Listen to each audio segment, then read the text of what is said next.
listening to WHVW, Hyde Park, New York. We're talking to Larry Bassett, who is the subject of a new documentary film called The Pacifist. Who are the documentary creators? A man named Alex Short, local guy in the same town that I live in. Alex saw an article in the newspaper a couple of years ago and called me up and said, "Hey, let's get together and talk about what you do and maybe we'll make a film." The documentary is now available on Amazon. It's a basically no-budget documentary. Alex and I put a little bit of money into it, and Alex put his heart and soul into it, all volunteer time. And you say it's a no-budget documentary, but I must say it's beautifully shot. He would tell you it was shot with about 4 different cameras, including his smartphone. The film was shot in bits and pieces over about a year's time. Larry, could you give us some background on what exactly happened? 2 years ago that the article appeared in the newspaper. The article was about my war tax resistance, which was my kind of ongoing effort to be a conscientious objector. Have you always resisted paying taxes? I have been resisting. I haven't been resisting continuously. One of the good things about war tax resistance is it happens every year. So you can change your tactics. You can do different things. I have been resisting on and off since I was in my 20s. I'm now in my 70s. So I've been resisting on and off for a very long period of time. Occasionally, war tax resistance fits the bill often. So a couple of years ago, the local paper sent out a reporter and a photographer and ran a story, and Alex lives in the same town. We didn't know each other, but he read the article. What would have happened if you weren't in the article? You have intentionally tried to call the attention of the IRS upon your case. Yes. No, I mean, my resistance, my civil disobedience is open and honest. I file my tax returns. I just don't pay. I try to get the attention of the government. I let my Congress people know. I let the media know. My theory, my belief is there's not much of a point in doing this if people don't know about it. I'm trying to reach the people that make the decisions about military spending. So, you know, my goal is to be as upfront, and, you know, I like to say I try to find the tallest hill in town and stand up on it and yell out to people what I'm doing. So I had actually called the newspaper and said, "Hey, I'm doing this. Are you interested?" You know. So what was the IRS's response to your letter? Well, letting you know? The IRS is an interesting. The IRS has a great reputation as being really tough. You know, people pretty frequently ask me, "Well, aren't you afraid of going to jail?" Well, the reality is that people who do war tax resistance, and there aren't. It's not like there are millions of us who do this. The people who organize war tax resistance claim about 10,000 people in the country, which is a pretty small number in a pretty big country. But you're number one in that 10,000. You're the biggest war tax resistor. At this point, the amount that I have resisted openly is the most that a war tax resistor is known to have ever done. The amount that I have resisted over a couple of years' time is over $250,000. So it's a big number for, you know, certainly for most people. At this point, I owe the IRS about $300,000. And what the IRS has done is that they have sent me a lot of letters. They do take 10% of my Social Security, which isn't very much because I've never had jobs that earned very much in my lifetime. So my Social Security is pretty small. It'll take them a long time for them to collect $300,000, and they only have 10 years to do it. And after 10 years, it goes away.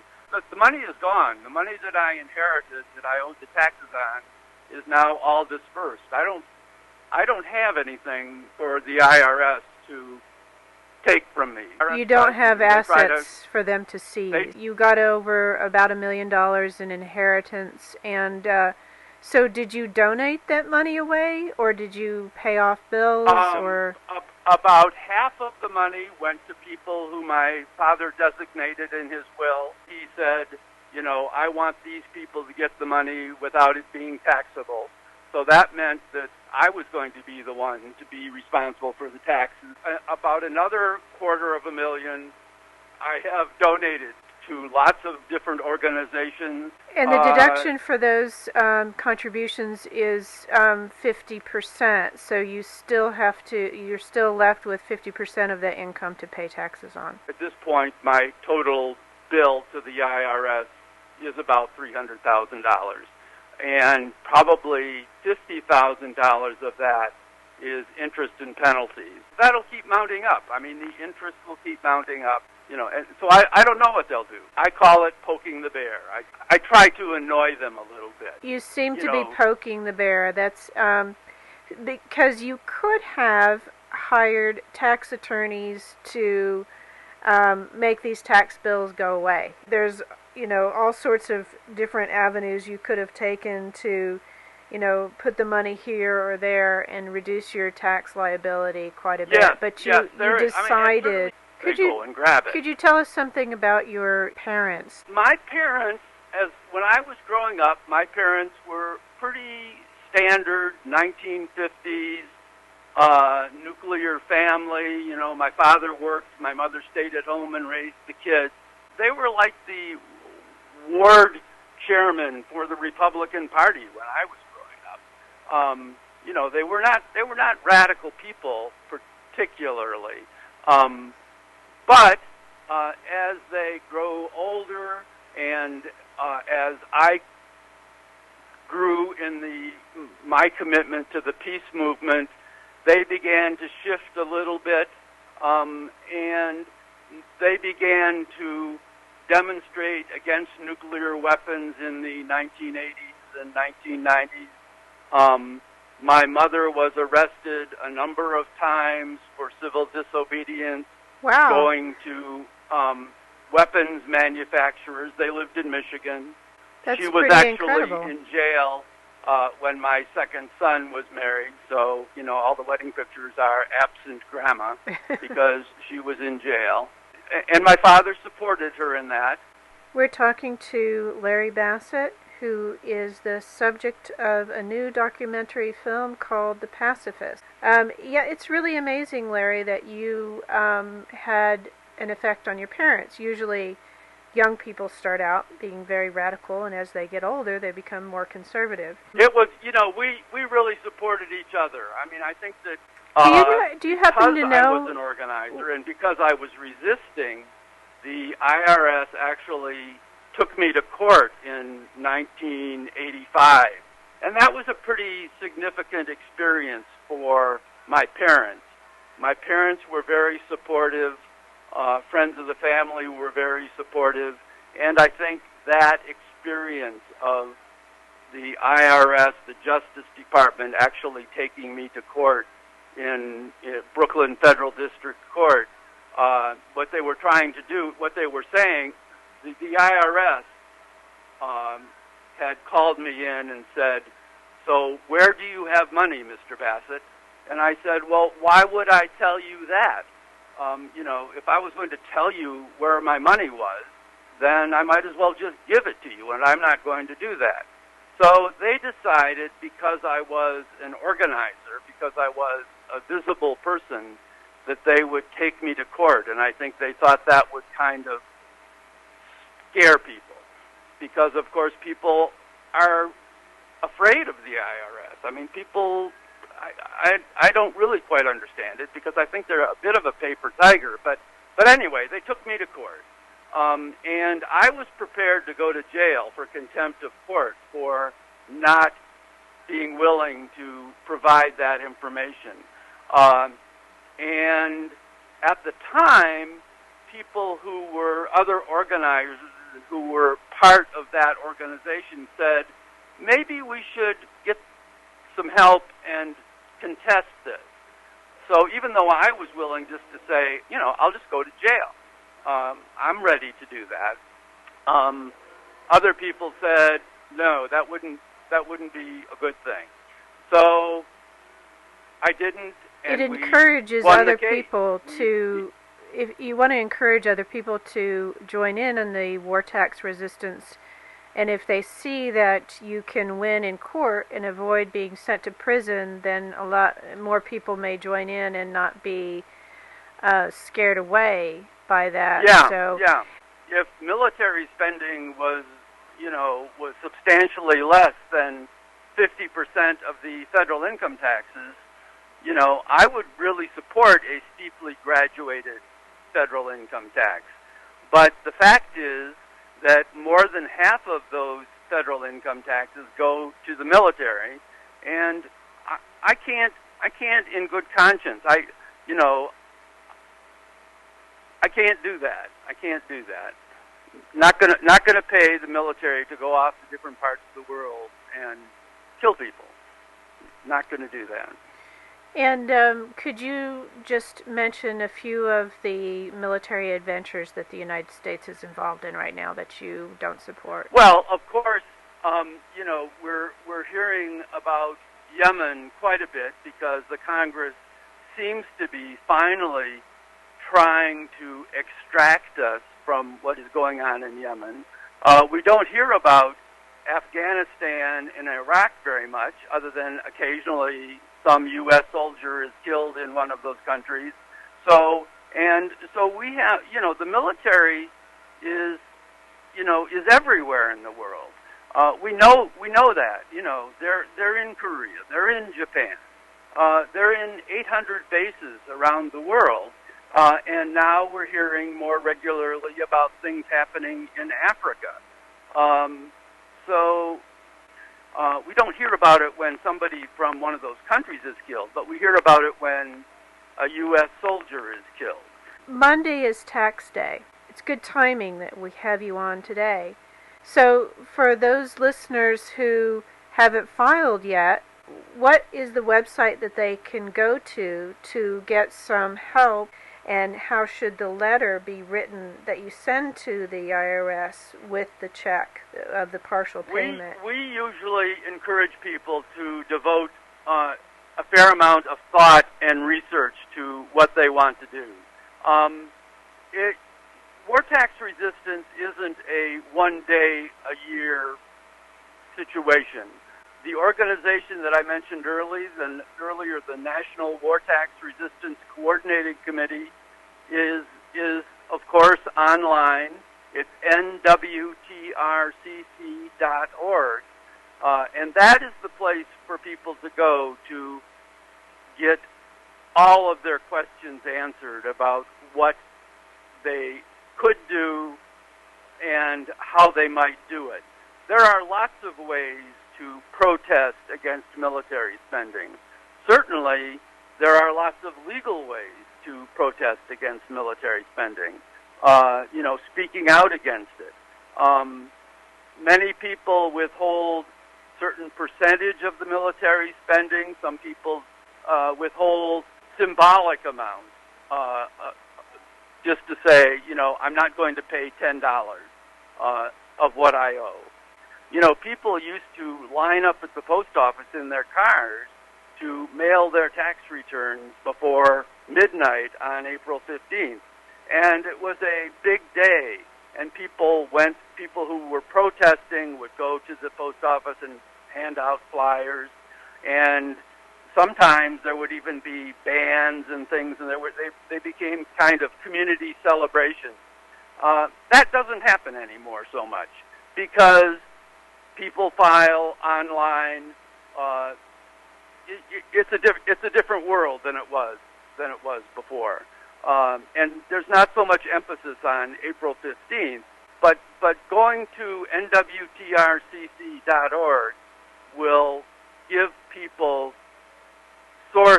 access to the information that they need, including, depending on where you live, possible groups that are in your geographic area where people actually get together and do things as a war tax resistance community. Larry, do you happen to know how many people have gone to jail for war tax resistance? I can't give you that information is on the website. There are probably a half a dozen people who have gone to jail for war tax resistance in the last several decades. Mostly those have been for not really for related to not paying, but not cooperating with the process. You have to be pretty determined to go to jail. They don't want to send people to jail, and war tax resistors, are not very good targets because they are usually fairly decent, conscientious people. The only thing the IRS could do to me would be to seize my house. I own a condominium. That's my only asset at the moment of any significance. But the last time they seized a war tax resistor's house was in western Massachusetts about 25 years ago, and they took a couple's house, and it was a 4-year struggle. And they don't want to do that again. So when you hear about the IRS being pretty brutal, they have public relations concerns. And when they attack people doing good things, from the point of view of many people in the world, they don't look good. There's so many more stories about super wealthy people getting out of paying their taxes that... Well, sure. War tax resistors are not those people. The IRS loses out when they attack people who are conscientious objectors.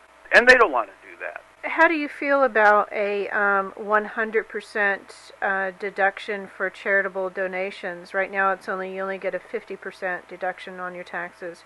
If it were 100% deduction for your donations, then you wouldn't owe any taxes on the money that you donated to charity. And instead of paying the IRS, you could basically give the money that you would have otherwise given to the war effort to charity. Well, of course, the government seems to be going in the opposite direction, right?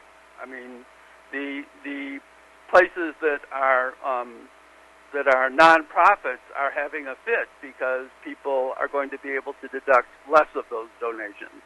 So they're concerned that people will make less donations to nonprofits, for example, and that started this year.